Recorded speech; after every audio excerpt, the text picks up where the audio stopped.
갤럽 기준 이재명 대통령의 지지도가 지금 이제 50이잖아요. 50. 네, 40대로 내려온다. 49%, 48% 내려오면 이 보수 반동의 그 반동적 책동이 더 노골화된다.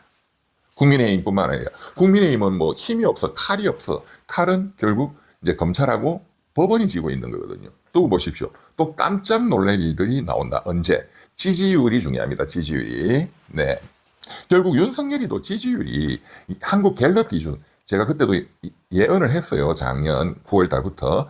윤석열의 지지율이 한국 갤럽 기준 20%, 그러니까 29% 내려왔고, 이제 21%, 20%대, 이렇게 20초, 그리고 이제 20%가 위험하다. 이 선으로 내려오면은 어마어마한 일이 터진다. 근데 제가 뭐 비상경까지는 진짜 상상도 못했지만 윤석열이가 스스로 무너질 것이다 라고 제가 계속 예고를 해 왔었습니다. 작년 9월달, 10월달, 11월달 그 의료 대란, 제가 그 소송 때문에 많은 그 의사 선생님들이나 그 이 강연에 가서 그 많이 제가 예언을 했는데 뭐 정확하게 맞죠. 12월 31일이 되기 전에 윤석열이는 스스로 지 성질을 못 참아서 정권이 무너질 것이다. 자, 지금 중요합니다. 지금 이재명 대통령의 지지도가 40%대로 한국갤럽 기준으로 떨어지는 상황이 생기면 국힘, 검찰, 법원의 이 반동 책동, 이재명 대통령을 재판으로 불러들인다. 그리고 윤석열에 대해서 공소기각 내지는 무죄. 무죄는 너무 부담스럽다 하더라도 공소기각 왜? 처음에 수사한 게 공수처다. 공수처는 수사권이 없다. 이거는 굉장히 많은 판사들이 이런 그 법리를 가지고 있습니다. 수사권이 없는 공수처가 수사해서 구속까지 시켰기 때문에 애시당초 원천적으로 수사권이 없는 데서 수사해서 잡아놓았으면 이 사람이 설사 내란죄, 유죄라 하더라도 절차적으로 잘못했다. 그게 공소기각 판결입니다. 공소기각 판결. 그러니까 수사권이 없다 이 말은 예를 들어서 서울시청이 잡아놓았다 이런 말도 안 되잖아요. 윤석열이 이거 내란 수계는 맞는데 그래 되면 공소기각 어떻게 되느냐? 난리가 나는 거지. 어떻게 되느냐? 처음부터 수사권이 있는 그거는 이제 경찰 국수본이다. 처음부터 다시 국수본이 다시 수사해 이렇게 되는 거예요. 예. 실컷 윤석열이 내년 연말쯤에 대법원까지 갔더니 대법원 조희대가 이거 공소기각이야 이러면 아니 지금 2년간 해가지고 모든 게 물거품 됩니다. 그리고 내후년부터 이제 경찰 또 국수본이 다시 또 수사해야 되는 거예요. 골치 아픈 문제가 생겨. 그러면 윤석열이는 당연히 뭐 온데 활보하고 댕기고, 네. 그리고 이재명 대통령이 거꾸로 재판에 불려다니고. 끔찍하지 않습니까? 네. 그런 사태가 지금 터진다 이거예요. 그런 사태에 이제 이번 국감에서 국민의힘이 묻고 법원장이 답했는데 그 다음날 서울중앙지검장도 답했다. 이해되시죠? 네. 좀 더 우리 뉴스공장도 이 부분을 더 집중적으로 보도를 다뤄야 됩니다. 뭐 매불쇼 이런 데도 마찬가지고, 네, 큰 스피커들이 다뤄야 또 민주당이 더 적극적으로 또 준비를 하겠죠. 그날 그러니까 재수술하는 그 목요일 날 서울중앙지검장 정진우가 그따위 소리를 하니까 제가 이제 병원에서 이 뉴스를 봤는데 그 국감장에서 민주당 의원들이 어떻게 정진우를 조지느냐를 보니까 준비가 안 돼 있는 거야. 준비가 안 돼 있는 거야. 정진우가 그렇게 이제 현실적인 대응 방안을 판사가 마련해주면 우리가 딱 재판 제기해달라 이렇게 치고 오겠다 이렇게 말을 했단 말이에요. 정진상이 공범은 우리가 재판하고 있습니다. 주범 이재명 대통령도 언제든지 불러들여서 하도록 판사가 길을 좀 터주십시오 이렇게 말을 했잖아요. 그러면 그 자리에서 박살을 내야 될 거 아니에요. 그리고 바로 재판을 중지시키는 형사소송법 개정안을 바로 발의하겠다 이렇게 치고 나와야 되잖아요. 그거는 국민들의 다수의 여론의 지지를 받을 수 있는 이 법안이거든요. 네.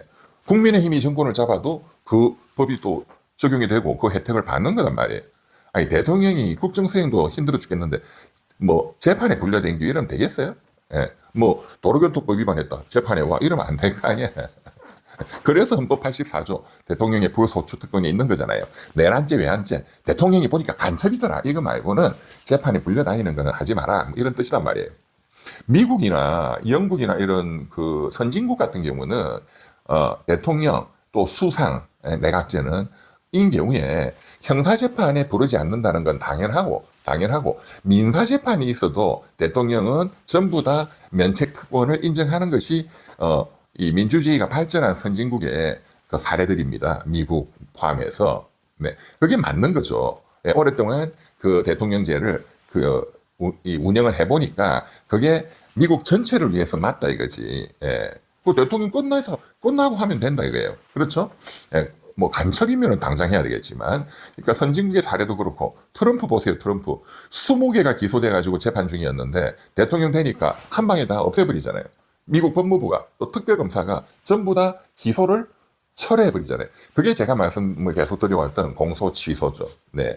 네. 그렇게 대통령직, 이제 미국 그 프레지던시에 대한 국민적인 어떤 그런 존경, 뭐 트럼프를 존경하는 게 아닙니다. 대통령직이라는 USA 프레지던시에 대한 존경심이 이제 그렇게 헌법적 관행으로 나타난 거죠. 어떤 뭐 헌법 규정에 있는 건 아니에요.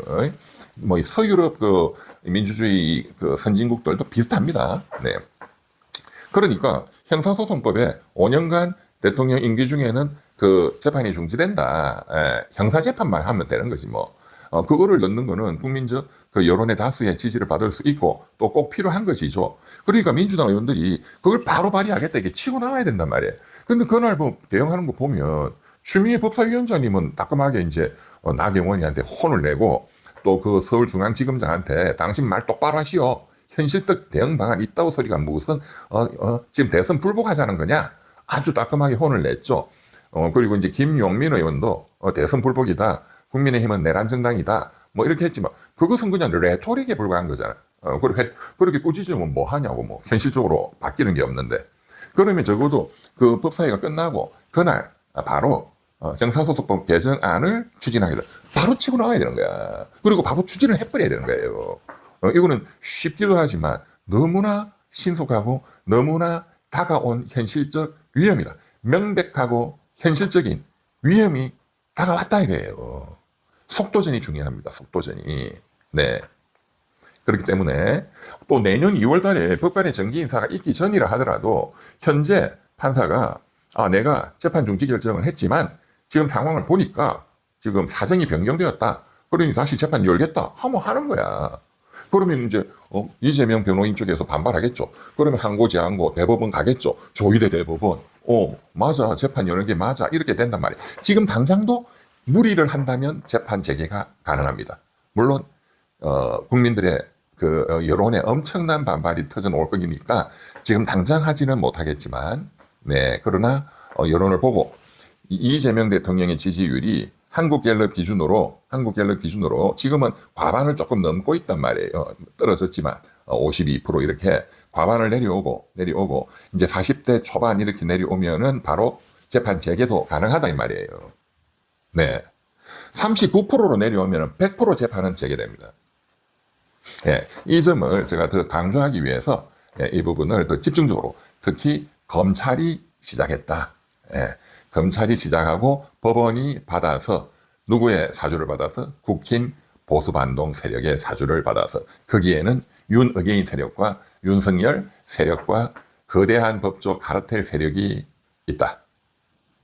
여기에 강남 투기 세력 5%도 있는 겁니다. 네. 이 점을 정확하게 우리 민주 애국 시민들이 아시고 이 점을 민주당에 막 전화도 하시고 민주당이 빨리 제대로 대응을 할 수 있도록 네, 독려를 하시기 바랍니다.